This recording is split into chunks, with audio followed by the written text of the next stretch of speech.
എന്നത് കൊണ്ട് നിരന്തരം വിരുദ്ധങ്ങളിലെല്ലാം പൊട്ട എന്നുള്ള അഭിസംബോധനത്തോടു കൂടിയാണ് കവി തന്റെ ആത്മാലാപനം തുടരുന്നത്.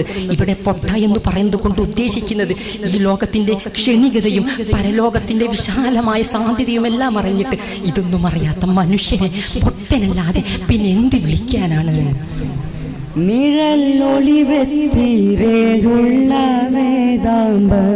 വേദാംബർ അഥവാ മുത്തുനബി തങ്ങളെയാണ് അതുകൊണ്ട് ഉദ്ദേശിക്കുന്നത്. വേദാംബർ എന്നുള്ളത് പൈഗാംബർ എന്നുള്ള ഉറുദു പദത്തിൽ നിന്നും എടുത്തതാണെന്ന് ഭാഷാ പണ്ഡിതന്മാർ അഭിപ്രായപ്പെടുന്നുണ്ട്. ശീലഗുണം നല്ല ഖാജാ കരീം സലാം ചൊല്ലി അന്യായം നിനക്ക് കൊതിയില്ല പൊട്ട നിഴൽ ഒളിവേ തീരെ ഉള്ള വേദാംബർ. പ്രവാചക സ്നേഹത്താൽ